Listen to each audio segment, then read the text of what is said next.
नमस्कार फ्रेंड्स, अगर आप भी एक पोल्ट्री फार्मिंग खोलना चाहते हैं और आप ये एक बात को कंफ्यूज है कि कंस्ट्रक्शन कैसे किया जाए, एक फार्म से दूसरे फार्म के बीच दूरी कैसे रखा जाए, कितना रखा जाए, तो बिल्कुल ये वीडियो आपके लिए है।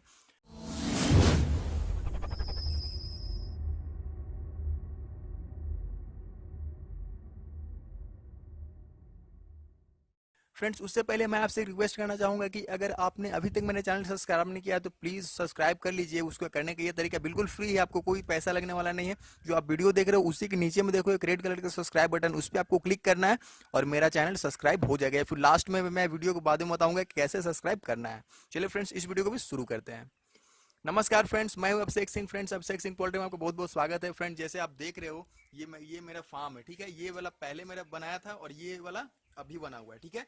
मैं आपको बताने वाला हूँ कि इसका डिस्टेंस आप लोग जैसे देख सकते हो कि डिस्टेंस मतलब मुश्किल से 10 फीट, हाँ 10 फीट मान सकते हो। 10 फीट यहाँ पे एक फार्म से दूसरे फार्म की दूरी रखी गई है और मुझे इससे कोई परेशानी नहीं होती है। मेरे मतलब बहुत दिन से मेरा फार्म चल रहा है, ठीक है। कई एक साल हो गए होंगे लेकिन कोई परेशानी नहीं है। ऐसा नहीं हुआ कि इस फार्म के अगर चूजे में कोई दिक्कत आई है तो उस फार्म के अगर मुर्गी में कोई दिक्कत आ जाए, ऐसा बिल्कुल नहीं है। तो मुझे नहीं लगता है कि आपको, और ये किताबी भाषा में आप जाओगे, अगर मैं नहीं बोलता कि उसको मत मानो, आप मान सकते हो, कोई दिक्कत नहीं, आप पे डिपेंड करता है। लेकिन किताबी भाषा ये बोलता है कि 30 से 40 फीट का दूरी रहना चाहिए एक फार्म से दूसरे फार्म तक। लेकिन यहाँ पे मैं देख रहा हूँ, प्रैक्टिकली मैं देख रहा हूँ कि मेरे फार्म और दूसरे बगल में जो फार्म है, मेरा ही फार्म है वो भी, और उसके बगल में भी फार्म है। ऐसे कर करके मैं आपको भी बताता हूँ कि छोटा छोटा फार्म कीजिए ताकि आप बगल बगल में कर सकते हैं। 10-10 फीट का ऐसे दे करके बहुत ज़्यादा आप फार्म बना सकते हैं। 3 बनाओ, 4 बनाओ, 5 बनाओ, आप कितना भी बना सकते हो। मैंने भी ऐसे ही 10-10 फीट का गैप दिया हुआ है। तो आपको मैं बता रहा हूँ कि जो ये बोलते हैं लोग, ठीक है, किसी भी आप अगर ये जानकार से पूछोगे या फिर किसी से पूछोगे या फिर कोई आप किताब में पढ़ोगे तो क्या बोलेगा, 30 फीट से 40 फीट रखना चाहिए। तो फ्रेंड, जब मेरा काम 10 फीट में हो जा रहा है, मुझे कोई दिक्कत नहीं आ रही है, तो मुझे 40 फीट छोड़ने की जरूरत नहीं मुझे महसूस होती है। क्योंकि जब मेरा काम जो है वो 10 फीट से काफ़ी अच्छे तरीके से हो जा रहा है, मुझे कोई दिक्कत नहीं आ रही है। क्योंकि अगर ज़मीन रहेगा तो उसमें हम फार्म बना सकते हैं। अगर 10-10 फीट करके, अगर 30 मतलब बोलता है लोग 40 फीट छोड़ा जाए, ठीक है, 40 फीट अगर छोड़ दीजिएगा तो मान लीजिए कि बीच में एक 10 फीट में काम हमारा 30 फीट तो वो बर्बाद चल जा रहा है, ठीक है। तो इसलिए आपको सही जानकारी होना बिल्कुल जरूरी है। आप अगर किताब से पढ़ के कुछ कर लोगे, मुझे पता है कि सब कुछ अवेलेबल है, ठीक है, नेट में आप देखोगे, सर्च करोगे, ठीक है। लेकिन जैसे मैं अभी बोल रहा, मैं बहुत सारे वीडियो देखा हूँ, ठीक है, बहुत सारे वीडियो में वैसे वैसे लोग वीडियो बनाए हैं पोल्ट्री फार्मिंग पे, जो मतलब कभी फार्म में घुसे नहीं है।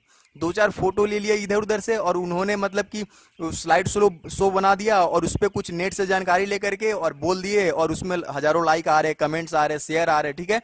तो ऐसा मुझे नहीं लगता है कि आपको उन वीडियो को मतलब कि आप देखिए, कोई दिक्कत नहीं है, मैं आपको मना नहीं करता हूँ। लेकिन जो फैक्ट है वो लोग बता नहीं पाते। वो लोग डायरेक्ट बोलेंगे आपको कितना, कि मतलब 20 लाख कमाइए, 25 लाख कमाइए, करोड़ कमाइए, करोड़पति बनिए, लखपति बनिए।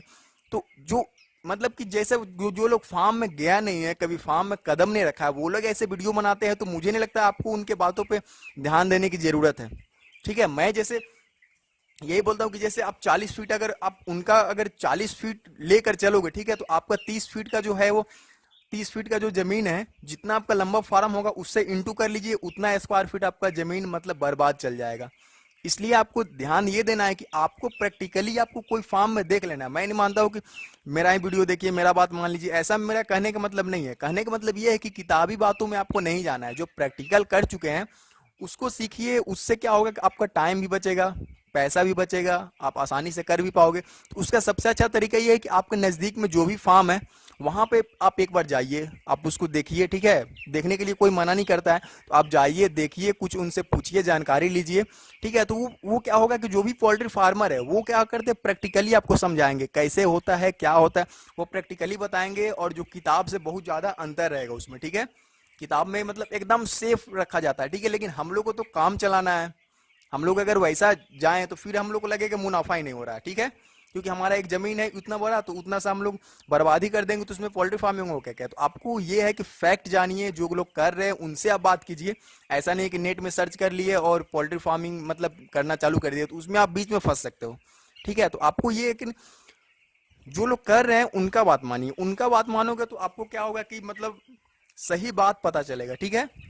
जो कैसे कंस्ट्रक्शन करना है, हवादार होना चाहिए आपका फार्म, ये तो बिल्कुल मस्ट है, ठीक है। और आपको ध्यान देना है कि, और मैं एक बात बता दूं, अभी जो फार्मिंग कर रहे हैं उनके लिए मैं एक टिप्स देना ये बात चाहूंगा, क्योंकि मैं बोलता हूं कि अगर मेरे वीडियो आधे में आप स्किप कर दोगे तो फिर आप समझ नहीं पाओगे, क्योंकि मुझे नहीं लगता है कि मैं मेरा कोई ये मतलब रहता है, कोई लिखा हुआ रहता है उसको मैं पढ़ देता हूँ, जो मेरे दिमाग में आते जाता है मैं वो बताते जाता हूँ आपको, ठीक है। इसलिए मैं एक वीडियो में बहुत सारा टॉपिक जो है वो कवर करता हूँ। तो आपको मैं बताने वाला हूँ कि अगर ये देखो कि बरसात का दिन आने वाला, अभी गर्मी का मौसम चल रहा है, तो गर्मी के मौसम में आंधी भी चलता है, तो आंधी चलता है तो आपको करना क्या है कि जब आंधी चलेगा तो देखोगे दोनों तरफ खिड़की है, ठीक है। बगल वाले फार्म में मैंने चारों तरफ खिड़की दिया था, क्योंकि इधर मतलब कि ऑप्शन नहीं था इसलिए मैं नहीं दे पाया। तो इसमें दोनों साइड खिड़की है, ठीक है। आपको चारों साइड देना है। आपको बगल वाले फार्म अगर दिख रहा होगा उसमें आपको पता होगा कि मैंने चारों साइड खिड़की दिया है अच्छे तरीके से, ठीक है। आपको ये करना है कि जो एक तरफ से बंद कर दोगे, अगर का फार्म देखो, मतलब बरसात का दिन है तो आंधी आएगी, ठीक है।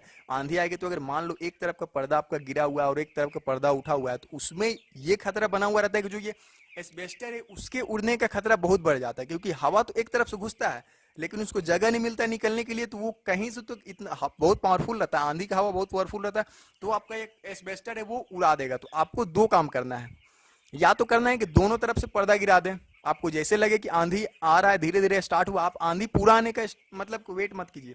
जैसे आप देखिए आंधी आ रहा है तो आपको क्या करना है कि ये पर्दा जो है वो गिरा देना है। आप जब पर्दा गिरा दोगे तो दोनों साइड से गिराना है, एक तरफ से गिराओगे तो वो बहुत खतरनाक है। ऐसा नहीं कि आंधी है यार आधी थोड़ी देर में चली जाएगी तो एक तरफ का गिरा के छोड़ दिया, ऐसा बिल्कुल नहीं करना, दो तरफ से करना है, ठीक है। दोनों तरफ का पर्दा गिराना है, तब आप बिल्कुल सेफ जोन में रहोगे। और उससे क्या होगा कि मुर्गियों के अंदर जो बरसात भी आएगी तो आंधी जब आता है तो पानी अंदर आने लगता है, तो पर्दा क्या करेगा, आपको पानी भी अंदर आने से बचाएगा।